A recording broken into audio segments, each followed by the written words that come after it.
Hello दोस्तों, कैसे हैं आप सब? आई होप आप सब ठीक होंगे, मस्त होंगे, पढ़ाई में व्यस्त होंगे। तो चलिए, आज का हमारा टॉपिक है डाइजेशन। चलिए डाइजेशन को देखते हैं। डाइजेशन इस टू टाइप्स होते हैं डाइजेशन के प्रकार में। तो डाइजेशन में एलिमेंट्री कैनाल आता है। एलिमेंट्री कैनाल को हम लोग हिंदी में आहार कहते हैं, जिसकी लंबाई 32 फीट 9 मीटर तक होता है। और दूसरा टॉपिक है डाइजेस्टिव ग्लैंड। डाइजेस्टिव ग्लैंड का मतलब होता है पाचक ग्रंथियां। पाचक ग्रंथियां में लाल ग्रंथि, जठर ग्रंथि, लीवर प्लस पित्ताशय जिसे कहते हैं, और अग्नाशय और आँत की ग्रंथियां, ये सब पाचन ग्रंथियों में आते हैं। और आहार नाल में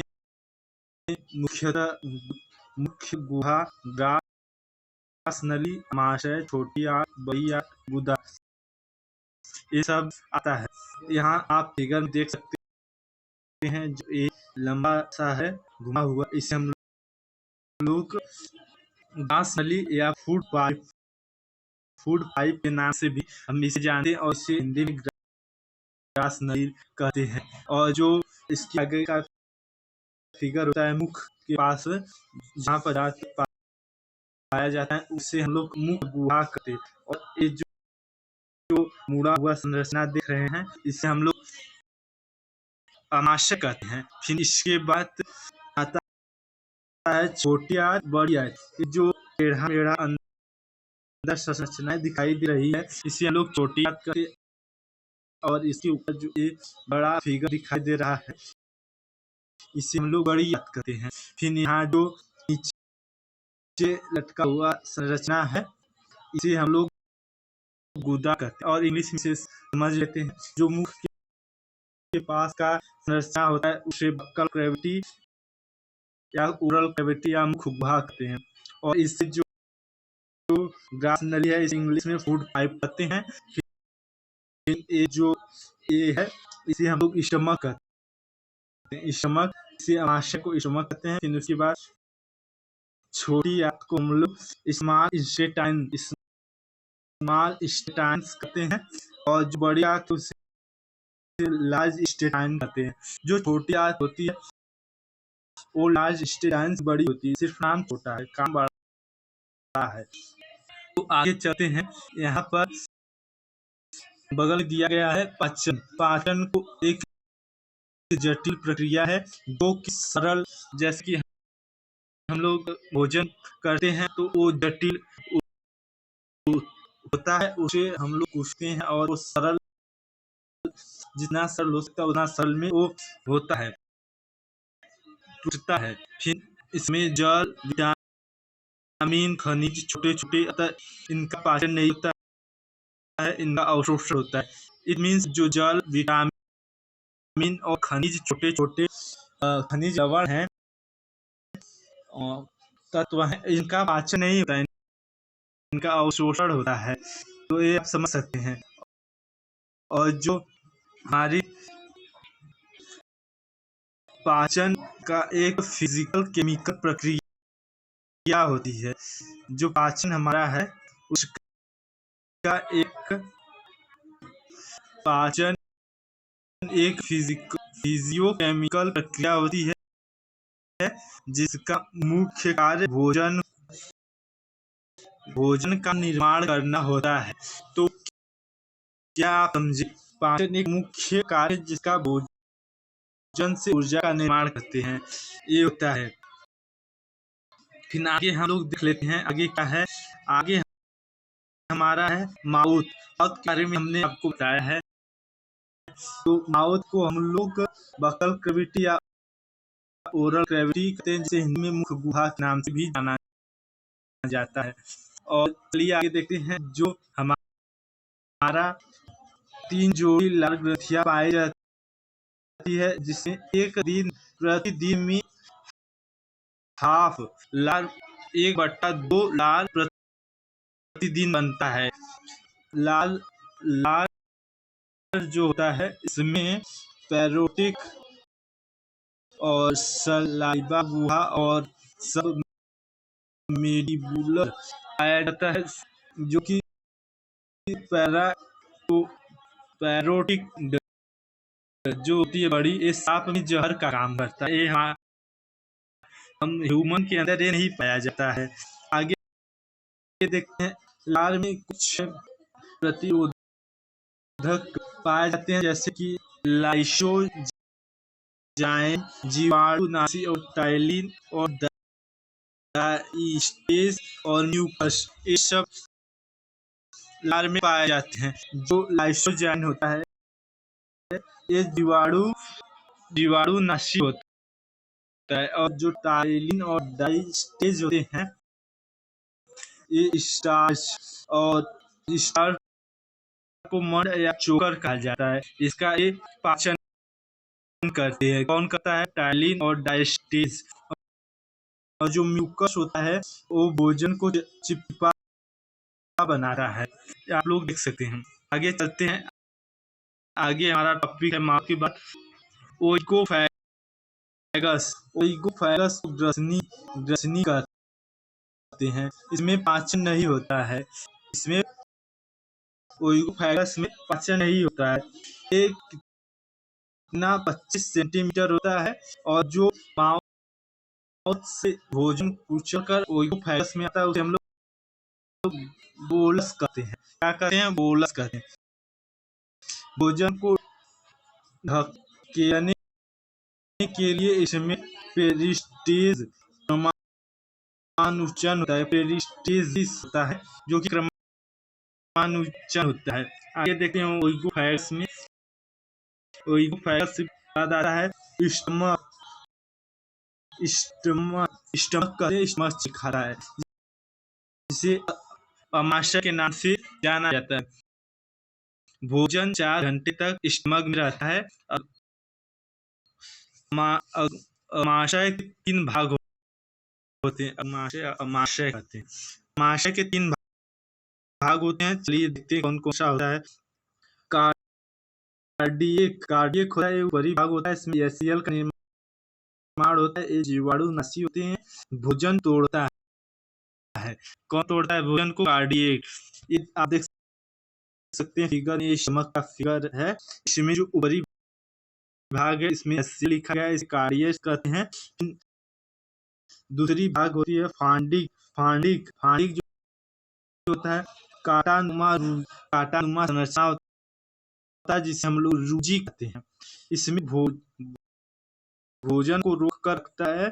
भूखा रहने पर चुभता है, यानी जब आप लोग भूखे रहते हैं तो नहीं कहते हैं कि पेट में चूहा कूदा है।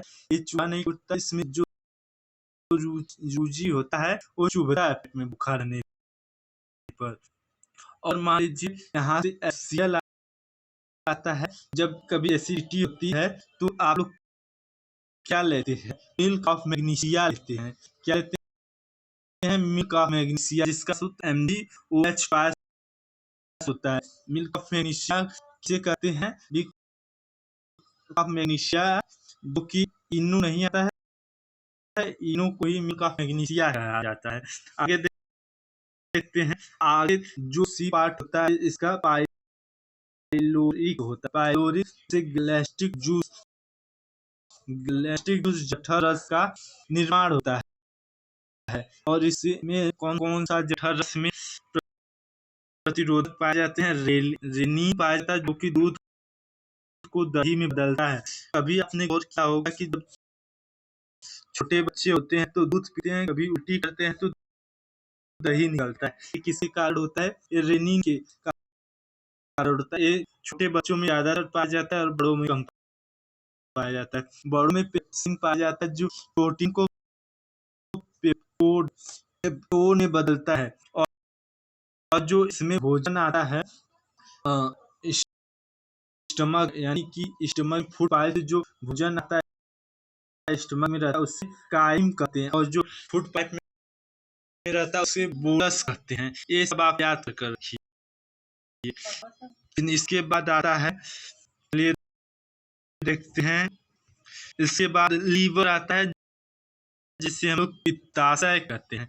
पित्ताशय लीवर में पित्त गैल का निर्माण होता है। पित्त को गैल इंग्लिश में कहते हैं, और पित्ताशय गैल ब्लैडर होता है, और पित्ताशय स्टोन। पित्त का pH 8 होता है। जो पित्त निकलता है पित्ताशय से उसका pH कितना होता है? 8 होता है। क्वेश्चन बन सकता है। भोजन को क्षारी करता है, वसा का पाचन करता है। इमलासिफिकेशन, इसे हम लोग इलामिफिकेशन कहते हैं। एंजाइम होकर पाचन का कार्य करता है। इसमें एंजाइम नहीं होते तभी ये पाचन का कार्य करता है। और आगे देखते हैं, आगे है जो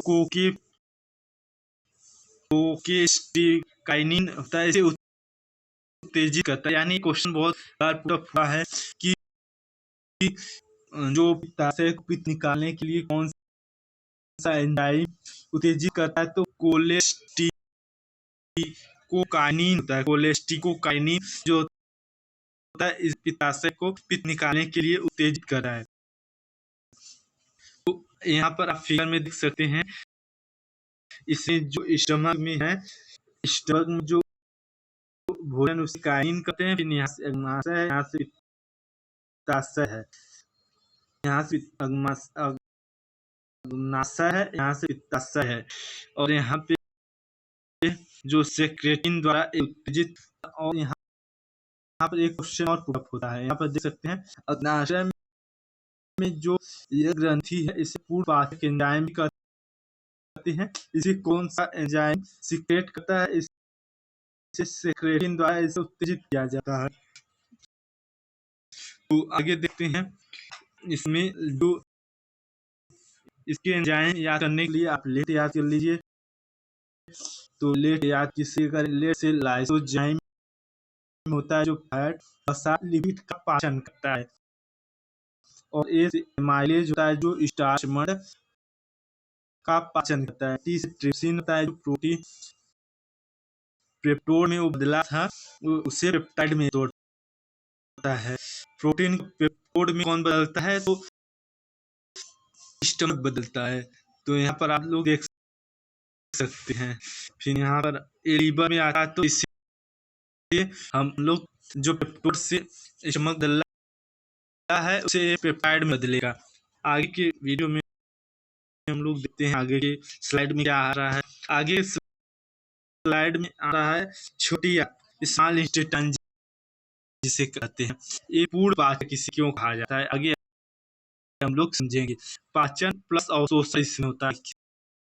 इसमें स्मॉल इंटेस्टाइन छोटी आंत के 3 भाग होते हैं।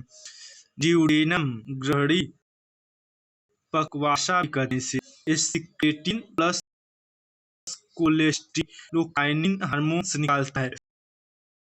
कोलेस्टिकोकाइनिन जो हार्मोन था, इसको पित्ताशय पित्त निकालने के लिए उत्तेजित करता था। एक कहाँ से निकलता है? छोटी आंत से निकलता है। क्वेश्चन बहुत और जो सेमेस्टर वाला पेपर होता है उसमें एक क्वेश्चन पूछ सकता है। तो आगे चलिए देखते हैं।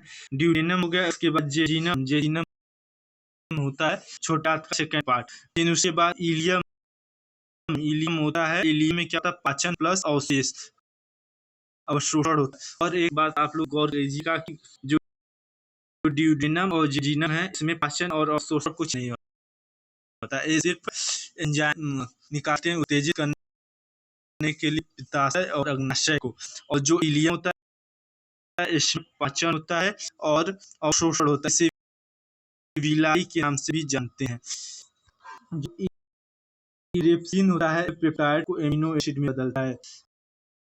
और यहाँ पर ये जो होता है छोटी आत्मिक प्रक्रिया इलियम में होता है। ये पूछ सकता है कि पेप्टाइड को एमिनो एसिड में कौन सा एंजाइम बदलता है? इरेप्सिन बदलता है। और कहाँ पर होता है? छोटी आंत इलियम में होता है। तो चलिए आगे के साइड में लोग देखते हैं। और आगे के स्लाइड में आ रहा है बड़ी आंत। आ रहा है बड़ी आंत। तो बड़ी आंत को हम लोग देखते हैं। बड़ी आंत को हम लोग लार्ज इंटेस्टाइन कहते हैं। और इसमें जो होता है जल का अवशोषण होता है। निचला भाग सीकम कहलाता है। अपेंडिक्स और सीसी अंग होता है। और अपेंडिक्स जो होता है यहाँ पर आप देख सकते हैं ये लार्ज इंटेस्टाइन से ही जुड़ा होता है। और बड़ी आंत के ऊपरी भाग को कोलोन कहते हैं। कोलोन कॉलन कॉलन कॉलन कहते हैं, कोलोनी। इसमें जो होता है ये वाला भाग असेंडिंग कोलोन कहते हैं, और जो इस पार्ट में है इसे ट्रांसफर कोलोन कहते हैं, और जो इस पार्ट में नीचे की तरफ आया है इसे डिसेंडिंग कोलोन कहते हैं। और जो नीचे है ये वाला सिग्मोइड कोलोन, ये जो ऐसे ऐसे सिग्मोइड कोलोन कहते हैं। फिर इसके बाद रेक्टम, ये भाग जो है रेक्टम का है। फिर इसके बाद इनस लगा होता है जिसे गुदा कहते हैं, इनस का भाग होता है। रेक्टम में मलाशय जो इसे मलाशय भी कहते हैं, इसमें मल एकत्रित होता है। और आगे हम लोग देख चुके हैं। और एक क्वेश्चन पूछ सकता है कि जल का अवशोषण हमारे पाचन में किस भाग में होता है, तो आप याद रखिएगा लार्ज इंटेस्टाइन। आगे के पार्ट में हम लोग देखते हैं क्या है।